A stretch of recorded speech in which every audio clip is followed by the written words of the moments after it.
हिंदुहृदय सम्राट शिवसेना प्रमुख माननीय बाळासाहेब ठाकरे यांचं हे जन्मशताब्दी वर्ष आहे आणि ठाणे जिल्ह्यातर्फे शिवसेनेतर्फे विविध कार्यक्रमांचं आयोजन या वर्षभरामध्ये केलेलं आहे। अनेक विविध सामाजिक उपक्रम आहेत, सांस्कृतिक उपक्रम आहेत आणि बाळासाहेबांचं जे भूमिका आहे, बाळासाहेबांचं चरित्र आहे आणि बाळासाहेबांनी केलेलं काम येणाऱ्या नव्या पिढीपर्यंत पोहोचावं या दृष्टीने कार्यक्रमाचं आयोजन केलेलं आहे।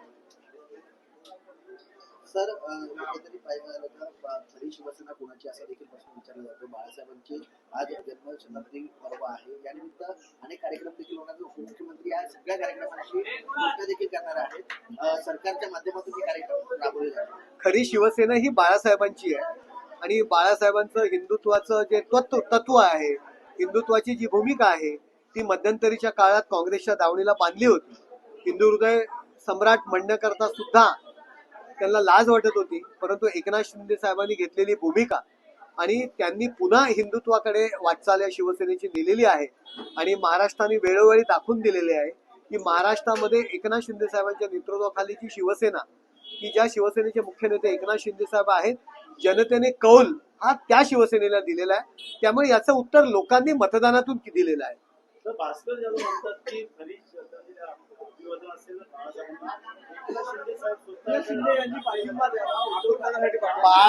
बघा, भास्कर जाधव कधी एक पाय इकडे कधी एक पाय तिकडे, ते ज्या युपीटीच्या आहेत त्या अधिकृत उमेदवाराच्या विरुद्ध ते पंचायत समितीला प्रचार करतात। त्यांनी बाळासाहेबांचं नाव घेण्याचा सुद्धा अधिकार नाही। बाळासाहेब असताना शिवसेना सोडून ते गेले होते। मातोश्रीला दरवाजावरती लाखोली वाहिली होती शिव्यांची। त्यांनी एकनाथ शिंदेला शिकवण्याचा प्रयत्न भास्कर जाधवांनी करू नये। ते आज इथे उद्या कुठे उडी मारतील त्यांचा भरोसा नाही।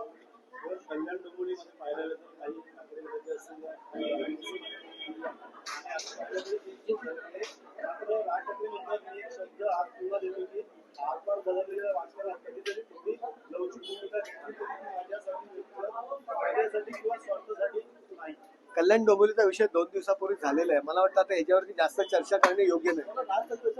थोडी लवचिक भूमिका जर मी घेतली तर ती माझ्या वैयक्तिक फायद्यासाठी नाही, हे तुम्ही समजून घ्या।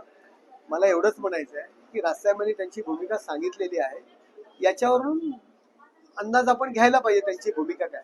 सारखं सारखं ती या विषयावरती चर्चा करणं मला योग्य वाटत नाही। राज ठाकरेंनी देखील उद्धव सोडलं नाही, मला नाही वाटत तसं काही प्रकार आहे। या विषयावरती न बोललेलं बरं। No comments. तर अनेक ठिकाणी शिवसेनेला अपयश आलेलं आत्ताच अपयश आलेलं आहे असं नाहीये। विधानसभेपासून, लोकसभेपासून, नगरपंचायतीपासून, महानगरपालिका असतील, आता जिल्हा परिषद, त्यांना उमेदवार भेटत नाहीये। उमेदवार शोधावे लागतात, मनसेची साथ घ्यावी लागते। त्यांचे उमेदवार इकडून तिकडून गोळा केलेले असतात, त्यामुळे संपूर्णपणे त्यांची वाताहत झालेली आहे।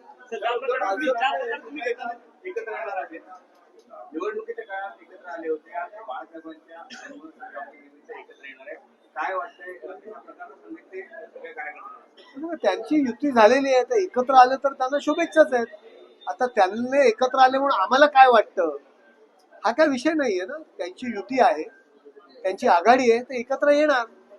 सर, तुम्ही आज नगरसेवकांची बैठक घेतली, गटनेता ठरवलं नाही, मात्र 27 तारखेला आम्ही कोकणमोडा गटनेता करू आणि त्यांनी 2 महापौर पदाचे उमेदवार देखील जाहीर केलेले आहेत। निरंजन डावखरे यांनी एससी कॅटेगरी मधले आमची 2 उमेदवार आम्ही कोकणमोडा समोर ठेवणार आहोत। महापौराचे उमेदवार कोकण भवनासमोर ठेवावे लागत नाहीत। कोकण भवनामध्ये गटाचा विषय येतो आणि गटनेत्याचा विषय असतो।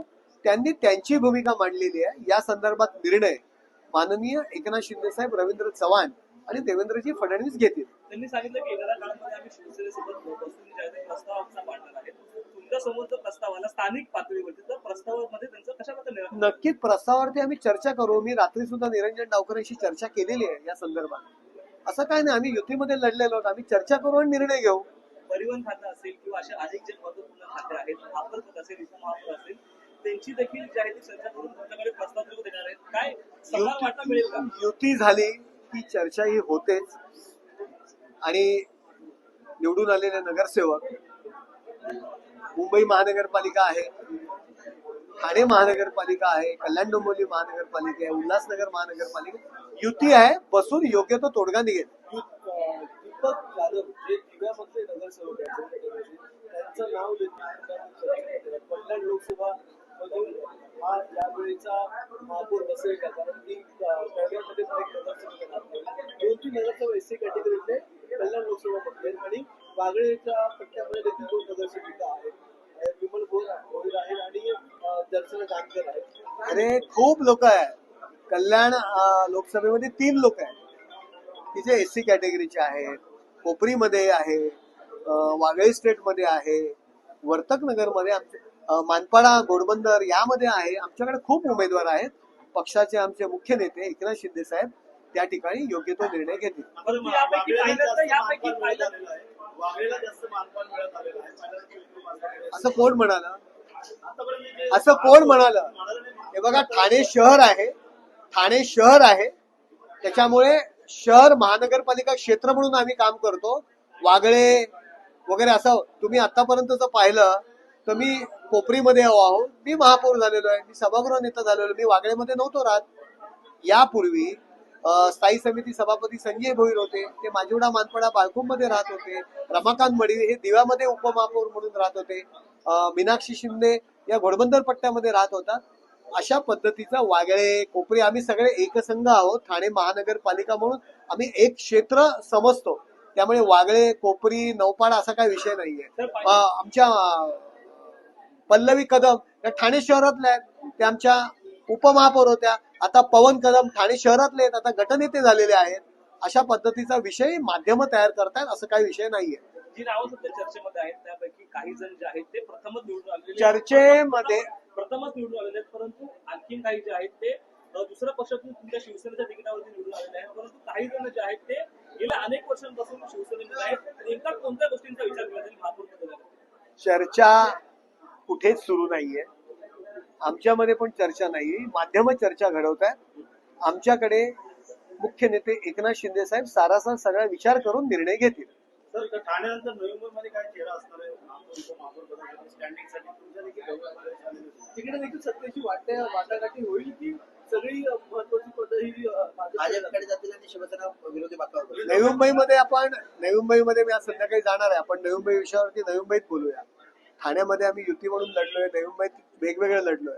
त्यामुळे अशी सरमिसळ होईल, त्यापेक्षा आपण नवी मुंबईतच त्या विषयावर बोलूया. ओके.